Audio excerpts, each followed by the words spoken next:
Bonjour, bonjour à tous. Exceptionnellement, nous ne sommes pas sur un grand salon du cheval, je ne sais pas quoi, Paris, Lyon. Nous sommes comment on peut dire, un festival, je ne sais pas, un festival du livre. Comment on peut dire, Chantal? Chantal Ventry, c'est elle dont on va parler aujourd'hui. Chantal, bonjour. Bonjour Gilbert. Alors, nous sommes ici au Haras de la Sens pour les rencontres de la Sens.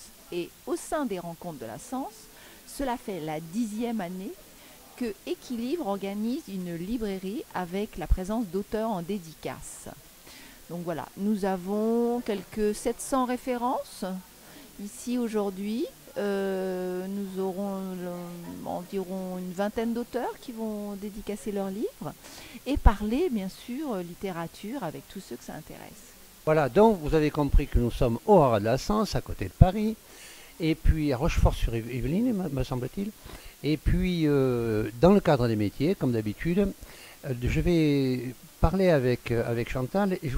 Ça fait très longtemps que je la connais, très longtemps que je la vois sur les salons. Et j'ai jamais eu l'idée, finalement, de lui demander comment on devient ce qu'elle est, c'est-à-dire quelqu'un de très très important au niveau des livres équestres. Et voilà, ça va être ça ma question, dans le cadre des métiers du cheval. Comment on devient Chantal Ventry dans le cadre des livres? D'où est-ce que ça vient cette idée? Alors c'est très simple, c'était à la suite d'un article dans Le Monde pour la journée du cheval où quelqu'un remarquait, le journaliste remarquait qu'il n'y avait pas de salon du livre équestre. Rien sur les livres de chevaux. Et je me suis dit, ben moi je vais faire ça. Et donc je ne connaissais pas particulièrement cet univers. J'ai travaillé pendant un an et en grande partie grâce à William, parce qu'il m'a prêté un bureau. Il m'a dit, ah bah oui, faites ça chez moi. Et un bureau, un téléphone. Et j'ai appelé les éditeurs. Alors on est en France quand même. Donc quand on appelle un éditeur en disant, je m'appelle Chantal Ventry, ils disent, so what? Et alors, qu'est-ce qu'on fait? Ah oui, mais qu'est-ce que c'est? Vous voulez faire un truc, mais oh, c'est bizarre, ça n'existe pas, et pourquoi c'est vous, et pourquoi c'est pas moi? Et je leur ai dit, écoutez, le principe quand même, c'est de faire gagner de l'argent aux éditeurs et aux auteurs. Donc, exposer des livres dans des lieux où il se passe des événements équestres, ça me paraît la bonne idée, parce qu'on va vers les cavaliers, vers les gens qui lisent cette littérature. Effectivement, au bout d'un moment, ça les a convaincus quand même. Et puis, ils ont vu la première année au Haras de la Sens que ça avait donné. Et ça fait 10 ans maintenant. Et c'est vrai qu'on est dans les plus gros événements, en France en tout cas. On va peut-être s'extérioriser bientôt. Mais bon, pour l'instant, c'est la France. On est dans les gros événements comme le Saut Hermès, Équitalion, le Salon du Cheval de Paris, le Jumping de Bordeaux. Enfin, des choses importantes au niveau des compétitions équestres.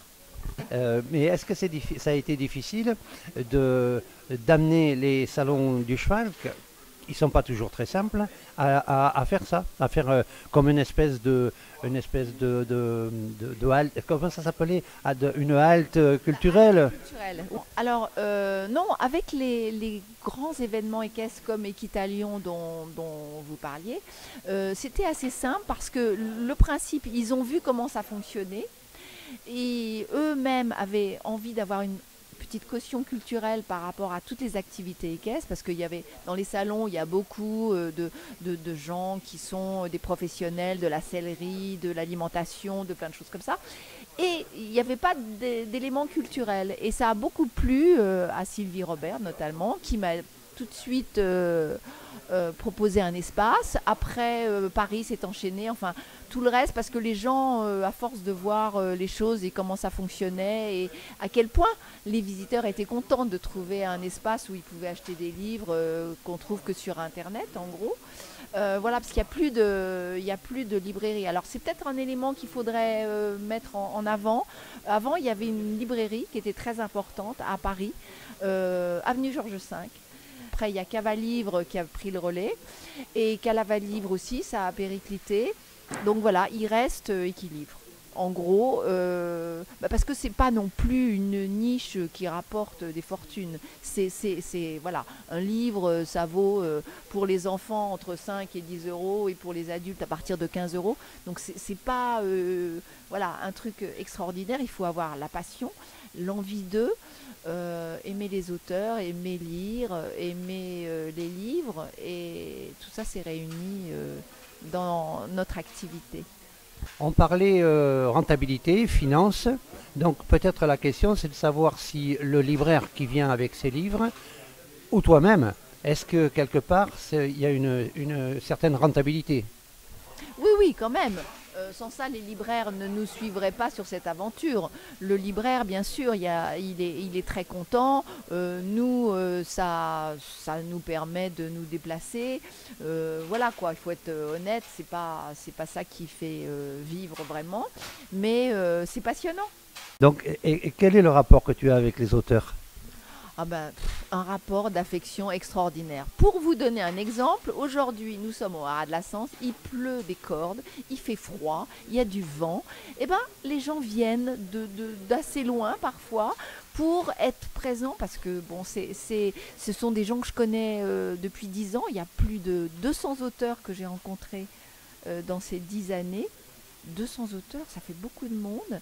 Et on a créé, je crois, un lien d'amitié. Donc à chaque fois qu'il y a une nouveauté qui sort, parce que ce sont des gens qui passent beaucoup de temps à écrire, évidemment. Parfois, certains ont un métier annexe, mais beaucoup écrivent régulièrement. Eh bien, ils sont contents de se retrouver là, de parler de leurs nouveaux livres. Et puis je les aime, quoi. C'est beau, c'est une déclaration d'amour. Ça va être quoi les prochains salons? Alors, Équitalion, le mois prochain. Et puis le Salon du Cheval de Paris en décembre. C'est-à-dire fin octobre, début novembre, c'est Équitalion. Fin novembre, début décembre, c'est le Salon du Cheval de Paris. Et tu n'as pas réussi à faire Avignon? À Avignon. Alors ça, c'est un phénomène particulier, Avignon. Avignon, on me dit que c'est pour les spectacles équestres. Alors moi j'ai essayé, on m'a dit oh ben non, il n'y a pas de place. Et puis un jour on m'a dit ah bah si, il y a une place tout en haut derrière le poteau au 3e étage si vous voulez. J'ai dit non, ça va pas aller. Ça va pas aller. Donc on en est là, mais j'adorerais être à Avignon. C'est un endroit magique, je trouve que c'est très festif, c'est l'endroit où on voit le plus de chevaux avec leurs propriétaires. Enfin, c'est à la fois cosy et à la fois très cheval. Et j'adorerais ça. Alors, s'il y a un message, s'il y a quelqu'un à convaincre, eh ben voilà. Mais je voudrais être bien placée. Voilà, donc on aura compris le message. Je pense que nos amis du Cheval Passion l'auront entendu, le message. Merci Chantal. Est-ce que tu aurais d'autres choses à dire sur ce que tu fais? Est-ce que tu penses que c'est quelque chose que quelqu'un d'autre pourrait faire? Est-ce que c'est un métier d'abord? Je ne sais pas du tout si c'est un métier. Je sais que moi, je fais ça par passion. Les autres, je ne sais pas ce qu'ils font ou ce qu'ils ne font pas. Moi, je sais ce qui m'anime. C'est la passion de ça, de la rencontre, la passion de l'écriture, la passion des belles choses, voilà, sur les chevaux, et puis la passion des chevaux, bien sûr. Après, pour le reste, c'est déjà pas mal. Merci Chantal Ventry. Comment on n'a pas dit festival, on a dit rencontre ici. Voilà. Donc bonne rencontre au Haras de la Sens. Merci d'avoir répondu à nos questions. Merci à vous. Et bye bye, à plus.